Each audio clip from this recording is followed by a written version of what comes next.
I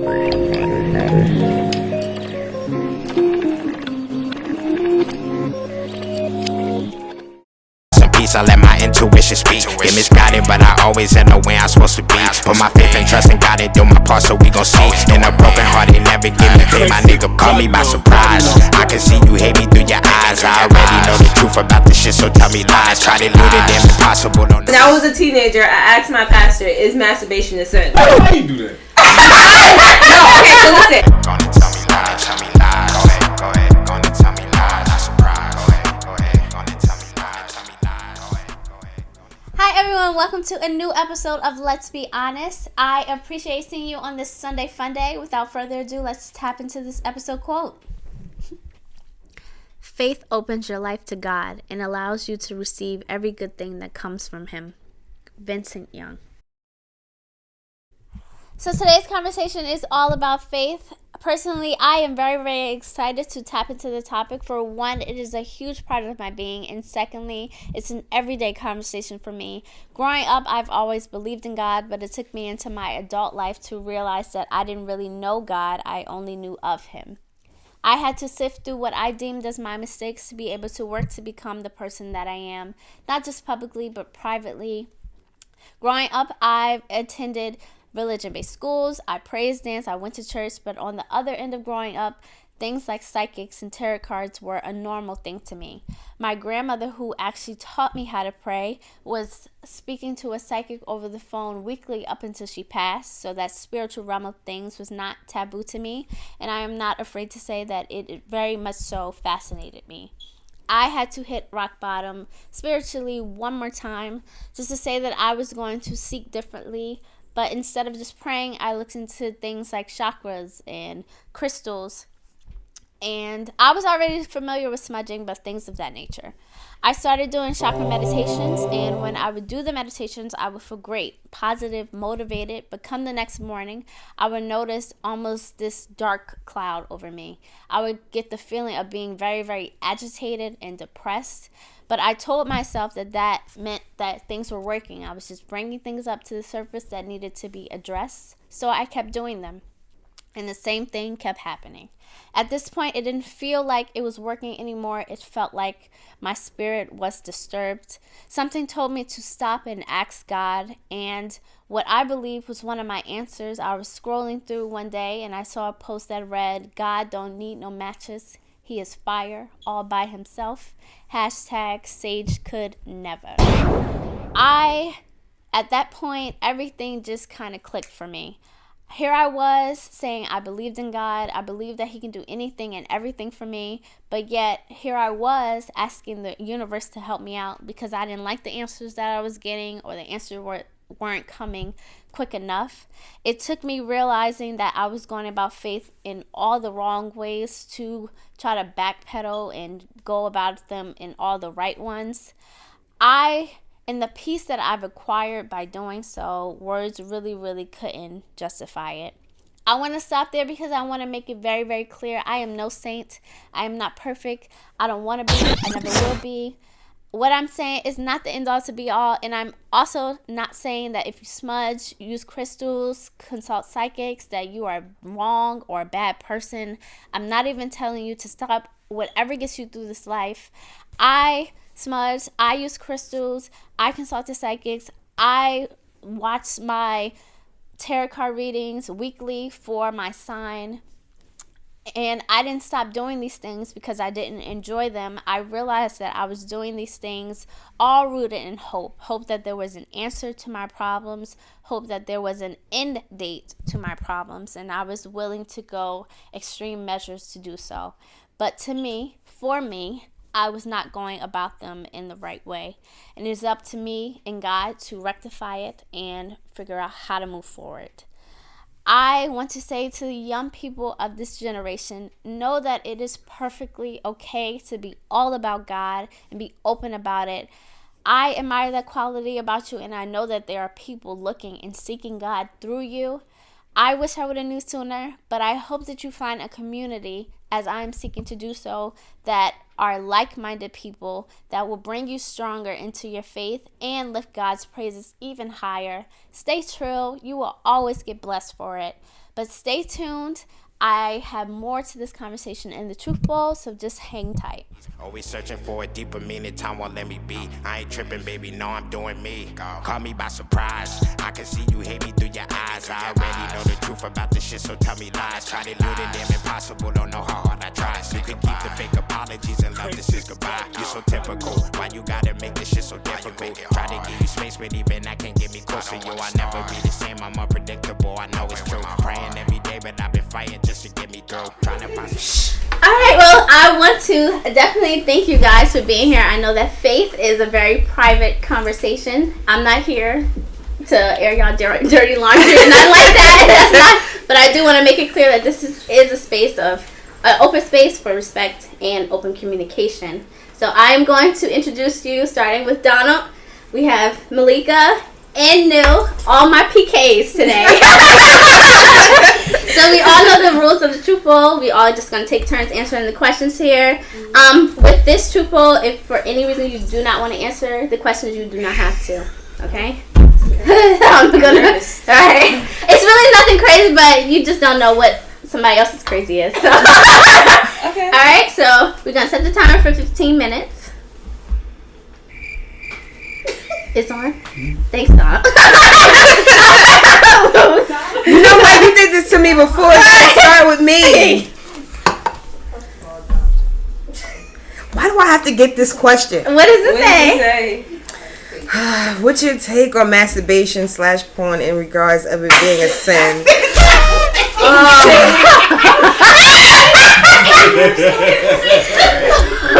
Remember, you can skip if you would like to skip. I'm gonna answer it.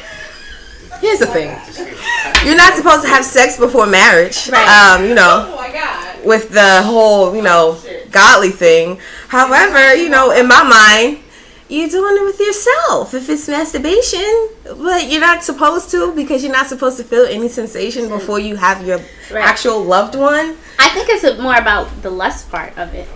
Yeah. But I kind of am on the fence with that one, because a lot of people will say lusting is a sin, yada yada yada, and that's the reason why you probably shouldn't be masturbating. But I feel like God is a very specific God. If you read the Bible, when they built the covenant of God, it was very specific. Who's going to build it? The measurements for this? Where it's going to be placed? What's the reason for that? So it makes it hard for me to believe that God didn't think that masturbation was going to come out. I'm going to have to tell you that in life, you got to be practical. You can't be with no man that don't know how to.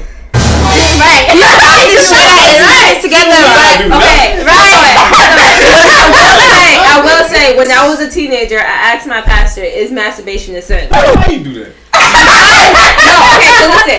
This is what happened. I was in a youth group. I'm all ears. I was in a youth group, and the pastor always said, Miss Quadira, she was always whatever questions you have, let us know. There's no wrong answers. There's no wrong questions. Whatever. So if you have a question, ask. So I wasn't necessarily doing it. Let's keep in mind, Pastor Quadira was extremely well with her celibacy. Yes. She had kids. Okay. She did not have sex until she got married. Mm-hmm. Okay. It was years. Yeah, literally years. Plus play. So I asked her, is it a sin to masturbate? Because it don't say nothing in the Bible. I'm confused. I want to make sure I'm not going to hell for doing something that I didn't even know I was supposed to be doing it. So she was she basically said, it's not a sin, but if you have to ask if it's a sin, then you need to second guess it. Yeah. Because if you have to ask, that means you have doubt in your mind. Exactly. So if you feel like it's doubt and you feel like it's going to lead you down the wrong path, then you shouldn't be doing it. Yeah, I definitely think it's a case-by-case situation. I think that you should talk to God about that. Has anybody at this table ever seen Bridgerton? No. Okay, it's a show on Netflix, and it's basically about a girl. She's a virgin, and she married this guy.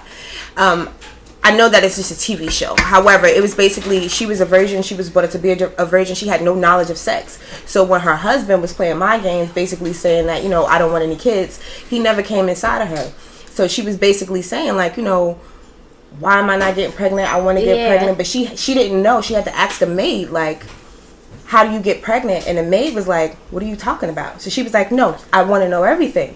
So once she found out that the man had to ejaculate inside of you, she got on top of him and she got pregnant. Like, so it could be like your upbringing and with your parents. Like, I know it's just a TV show, it's not realistic, but like that's a food for thought kind of thing. Like, if I don't teach my child this, my child don't know nothing about it. Yeah. And he even taught her. It was like a real slick line, by the way. Y'all gotta watch that show. Yeah. But it was a real slick line. He was telling her like how you feel when you have an orgasm. So it's kind of going back to like, you know, your upbringing to me. Or education. Yeah. Yeah. So. A lot of times the way you socialize is the way you educate it. So whatever you're around or whatever somebody tells you, that's what you're gonna believe is true. Yeah. Very true. Very true. All right. Right out the gate. I wasn't prepared. This is a faith episode. All right. It says, do you feel the act of handing out pamphlets and going door to door to recruit followers is too aggressive? Hello. Witness. We used to do that with basketball. Shut your face. Outreaches. I feel like, I don't know. I feel like faith again is a very private thing. So for you to go out your way to come, I feel like in order to recruit people into your religion and things like that, I feel like you should just be an example, and then whatever in you is calling for other people to come and follow you, then that should be the way to go. But the giving out pamphlets and coming at my door at 5 o'clock in the morning, I do think is a bit aggressive. They look at it as winning souls. Yeah. It's a thing. I did it when I was a teenager, and I was in church, and they went door to door, and that's just what they did in the community. They went door to door, and they gave out pamphlets, and they was like, "Do you believe in God? Do you know who God is?" It was a whole thing. But see, I feel like part of that is like education more than like being aggressive, because we wasn't going at crazy hours. And then like I went to a Christian high school, and everybody there for the most part didn't know about God, didn't know who he was or anything like that. So it's like, at least we introducing them. Yeah. You know what I mean? Like, that you is don't true. have to like be Because super aggressive sometimes, about it. because sometimes that would be the only way. Exactly. Sound switch. Oh, okay. What spiritual practices do you participate in and enjoy the most? Okay. So I'm a huge proponent of prayer. We were always taught like you pray and like you do your part, but you pray to God to make sure that you're doing your part and he's doing his part, and it's going to come together. So I feel like whatever it is that's going on in the world, whatever it is that's going on in my life, or people that I care about lives, is you got to pray about it. Like, you can't just be like, all right, forget it, like whatever, who cares. It's not like that. Like, you have to pray and talk to God and really like talk to him about your day, talk to him about your experience, whatever it is that you want to talk to him about, because if you don't have that conversation, you won't have that relationship. Exactly. Right. So That's the scripture too. I forgot the scripture, please. I feel bad for PK. It's basically like prayer with no something. it's like no substance or Prayer. something Yeah. yeah. I feel bad. I'm glad.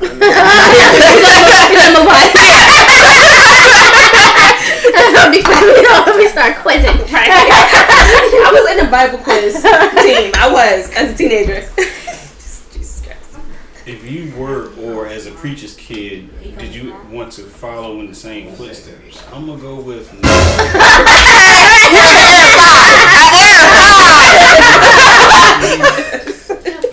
Nah, that's not really me. I'm a pretty private person. I like for my business to be my business.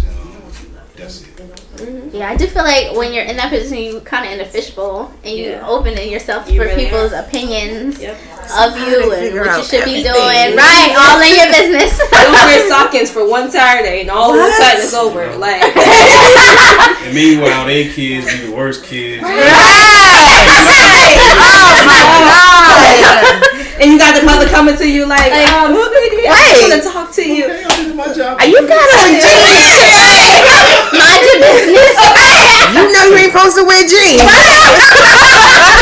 Tattoo. You're supposed to be covering your head. Listen, it's hot. Like, Your wife wear pants? So my question basically saying, what do you rely on God the most? Strength. Reason why it's strength for me is because I have a lot of thoughts in my head. Like, I like to do this, I like to do that. But I want to make sure that my thoughts come to life. And without the strength to actually act on it, it won't come to pass. Yeah. And like my strength to handle day-to-day issues, my strength to handle a supervisor, my strength to actually get up in the morning. It's plenty of mornings where I get up and I be like, God, not today. Not today. Right. Like, so strength. I mean, other people might feel differently, but it's just like the first thing I ask for is strength, because without the strength and the will to actually do something, it's not gonna happen. Yeah, right. That's a good one. Yeah, I agree. It says, do you think how often you interact with God affects the strength of the relationship? That's a good question. You know what the church people say? You don't pray to God only when you need something. You gotta pray when you don't need him. I feel like for me, absolutely. I think that when you go through everyday life, you meet different people who have different beliefs and different lifestyles and things like that. And I think that without constantly speaking to God about certain things, you do fall into a lot of temptation and really kind of following other people's ways. So I feel like, yes, because you kind of leave yourself vulnerable to all type of influence. Right, exactly. And so I think that it definitely affects the relationship. If you're just a person who is just that strong, like you said, that could not give in and don't have to speak to him unless you really need him, then okay, but that's not me. You know, you're supposed to thank God when you need him. You're supposed to talk to him when you're having a good day, a bad day. You wake up in the morning. On a certain type of level, you know what I'm saying? Yeah, right. You know what? I know this is not on this question, but like a lot of times, a lot of people are like, I don't know how to pray. Me personally, it's just a conversation. You can literally just talk to God, Buddha, whatever you want to call him. I don't know how different people pray to him. Yeah. But for me personally, I just come out of the blue. I could just be making some food like, God, tomorrow I got a long day. And I'm tired. It's that simple. That's your prayer. Right. Exactly. It doesn't have to be a long thought out. I think that people think that. Yeah. Yeah, I agree. What's most important to you in your faith? Wow. So this is, I don't know. I feel like at different points in my life, I felt like different things were important. And I feel like the older that I get, the wiser that I get, the more that I go through things, I feel like it's not as clear and simple as people try to make it out to be. Like, it's not like, you just do this and you're fine. Like, it doesn't go that way. Like, it's so much more to life than just, okay, let me read my Bible 3 times a day. I'm going to go to church 5 times a week. And it's not that simple. Those be the biggest Exactly. Right, exactly. So it's like, I feel like what's most important to me in my faith is that, like, no matter what happens, no matter what I'm going through, no matter what's going on around me, the people going on around me, like what everybody else is doing, I'm still being true to myself and being true to God. Like, I feel like from a very young age, I knew the type of life that I was going to live within God. And it didn't have to be this picturesque, like, I'm going to go preach and I'm going to go do this and I'm going to go hand out this. Like, I didn't feel like it needed to be that. As long as I'm helping people. And every time I go into work, like, I'm like, you know, Lord, give me the strength, give me the words, give me everything that I need to. Okay, missionary. Right.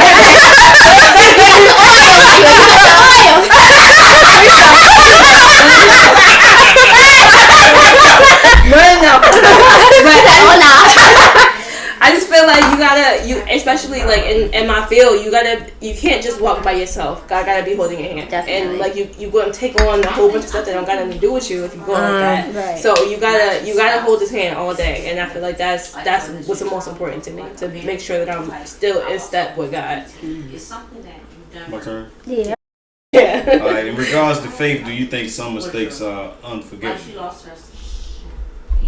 I think forgiveness starts with yourself. If you can forgive yourself, then of course God forgive you. Yeah. But what about things as far as like killing somebody?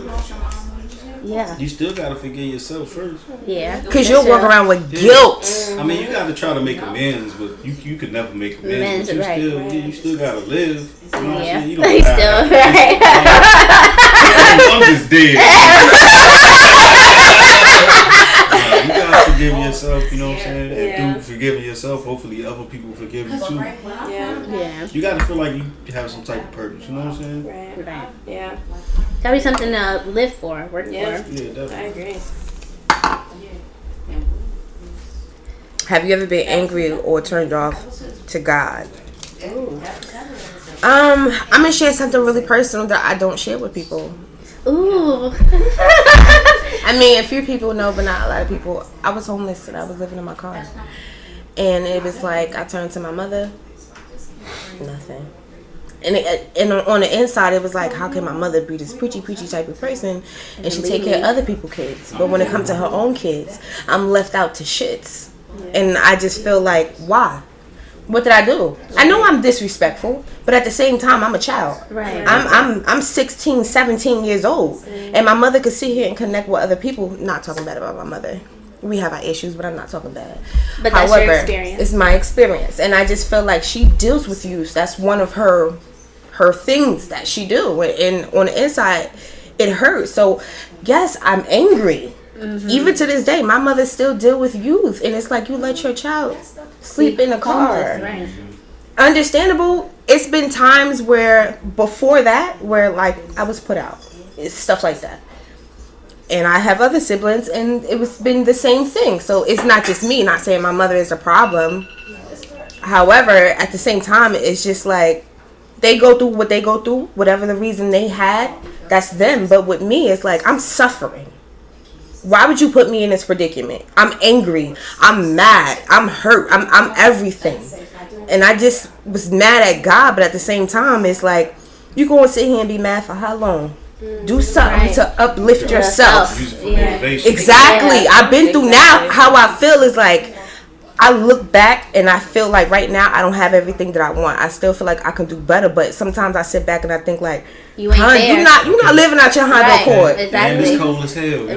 know? Okay. Okay. But that was a part of your testimony. I think that you go into every season for a purpose, whether you understand it or whether you don't. But that could have been specifically assigned for you to be stronger, to be better, and honestly to even share your story right now, because it could be somebody really right now who feels the same exact way. And somebody else with the water at L, they'll still be at the shelter. They'll have 2 or 3 babies living in their car. Right. You know what I'm saying? Like, So but I can honestly say it makes me grind harder. Like now it was like, okay, I can't do this. Now it's like, okay, I got A, B, and C. So if A don't work, I got a B, I got a C, because I'm not gonna end up back where I was at. I feel like to start from scratch. Right. You know what I'm independently. Right. Hey, that first start over. Now I feel like I got something to lose. Right. Back. Yes. Back, definitely. Yeah. That was awesome. Thank you for sharing. We're gonna finish this round and then we can. Okay. I don't know. Alright. Do you believe in paying tithes? If yes, is 10% of your income too much or too little? Well, I mean, in some scriptures or in some versions, it says you can tithe with your time too. So everything doesn't have to be. These mega churches don't abide by that, but it's a thing. You gotta think for yourself. You can't be a sheep all the time. Right. You know what I'm saying? Right. I can't just throw you my money. Right. Exactly. Because honestly, I do believe in paying tithes and making the sacrifices and going forward with doing so. But if I don't have, if 10% of my income is tied up, I'm gonna give God what I have, and that's just it. And I don't feel guilty about it, right? Because of that, right? I feel you. Alright, we'll pick the one that you was gonna pick. I'm glad you said that, Donald, because you know it's a lot of people that don't know. Yeah, and they bust their butt. I gotta do it for the Lord. Like, no. You can spend 10% of your time. Some people That's just have great. obsessive personalities and they need something to obsess about. You know what I'm saying? Religion is a lot of way people throw away time, man. I don't like to throw away time. Word. You doing a lot right now. I just want you to know that. Well, I didn't get that one. I don't know what it is. But I'm happy. Do you believe some of the band hands life throws at us is due to circumstance or generational consequences? Okay, it's like, all right. So if y'all don't know already from different podcasts, this is my sister. If you don't, you're fake. So I don't. Okay. So this is a little harder for me because I'm adopted. So So I don't necessarily know all of the generational shit. Yes, please. And the family that I was adopted to, lovely people. She's one of them. Yeah. But I don't know. I feel like it could be a little bit of both. Like, I feel like if you live your life in a certain way and then you feel unsettled or you feel like there's certain things that you didn't do for yourself, you can try to put that into your kids in the worst way possible. And it's like, I feel like it's like you try to get what's out of your kids what you couldn't get for yourself. That I don't necessarily agree with. I feel like that's a lot. It's a lot of pressure. Like, it's a lot going on there. Like, I don't. Yeah, I want your kids' life to be better than yours. And that's fine. That's the thing. But there's a difference. You know what I'm talking about. I know. That's what I was about to say. Like, There's a difference. So the difference is, like, there's a difference between wanting better for your kids than you did yourself and banging into your kids that you couldn't get right. Like, I couldn't get this right, so you gonna get this right. Like, we gonna get up at 7 o'clock on a Sunday, and we gonna have prayer. It makes you angry that your kid can't do what you want them to do. Exactly. That's different. It's the parents seeing themselves and you that they're really mad at. Yeah. And see, but that's my thing. You know like, what that's what I'm saying. Like, the generational thing and, like, circumstance. I don't necessarily believe in circumstance. I believe everything happens for a reason to make you to the person that you are today and the person that you're gonna become.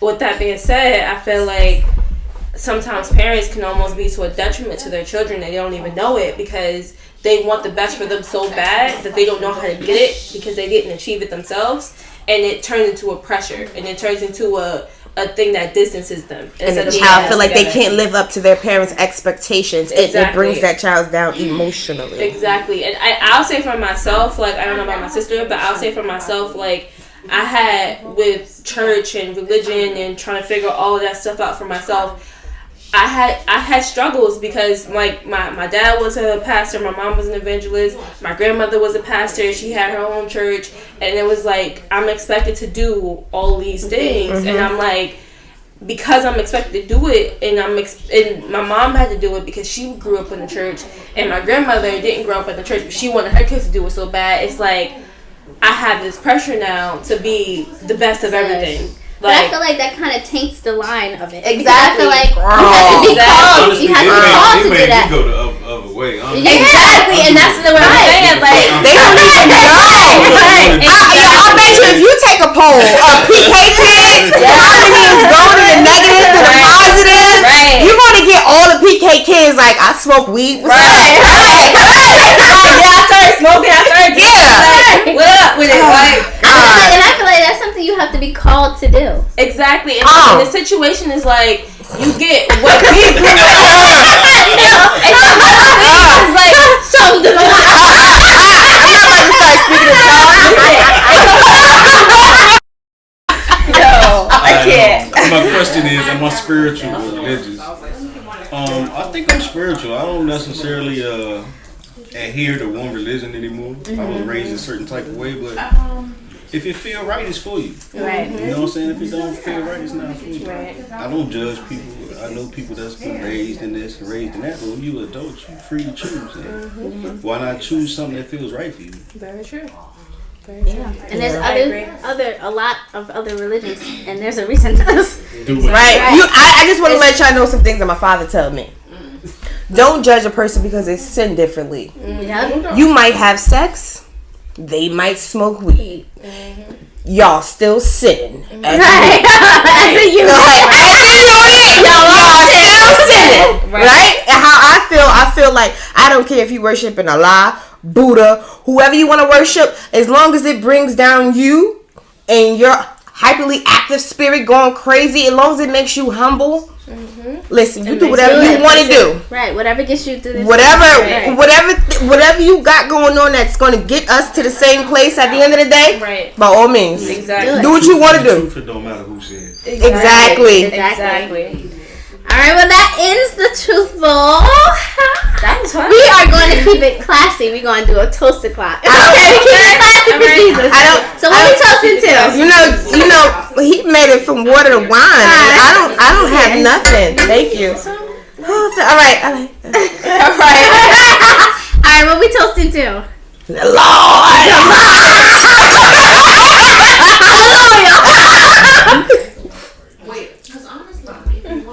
Alright. Go let him use That's a PK for you kids. Right. Hey, he turned one in a while. In case you were wondering, that's a PK for you. Alright. You know my daddy's a bishop now, so I think I need an extra drink. Well, let the people know where they can find you, what you got going on or coming up that people should be looking out for and supporting. If you She's have an interior designer. Love her decoration Yes. shit. Give me the information. I do bar mitzvahs.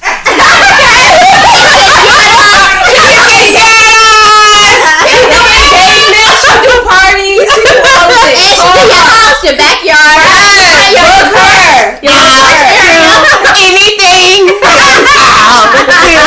Anything. Right. Actually, you can find me on social media. My name is Stacey Dash on Facebook. I don't have an Instagram. Last time, Jada told me to get an Instagram. Yeah, you did. All right, Jada. And it's kind of hard to find you on Facebook at Stacey Dash. I'm Stacey Dash. It's a lot of Stacey Dash. Okay, in case you were wondering. All right. I'm gonna get one. Hopefully the next time you see me, I'm gonna say, guys, I finally got an Instagram. But for now, that's me. Malika? I ain't doing shit. Same thing. Same thing, same time. No, you just cooling? Just cooling. Don't holler. Don't holler. Don't holler at me.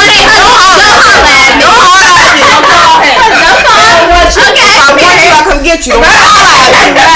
Well, thank y'all for being here. Thank y'all for taking on this topic here. I pray that you are just surrounded by God's love and you get blessings in abundance. So thank you so much. Are we gonna do this with a prayer? Oh, Come on, everybody hold hands. Hold hands. Come on, Donald. Come on, Donald. You ready? Everybody close your eyes. Amen. Thank you so much for joining the conversation today. I hope you enjoyed it as much as I did. Make sure you join the Let's Be Honest family by liking, following, and subscribing on YouTube, Facebook, and Instagram.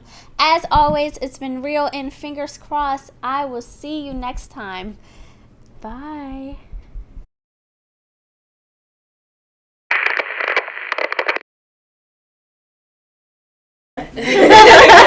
Can we press pause? I just want to let y'all know y'all getting louder and louder. Like, easily. It started off with whispers. I'm still whispering, so yeah. No, we can hear you. I don't know what man was talking, but I heard y'all. It was deep. I felt it in my soul. This one's, I think it's going to be, has been a pain in my ear. When you praying and tarrying all night on your knees. Have you ever washed feet? And it's toxic. Every motherfucker preaching nonsense. Not the righty type, it seem like niggas let her pop shit. My fans were pressing me like every week for me to drop shit. Can't say my depression is the reason.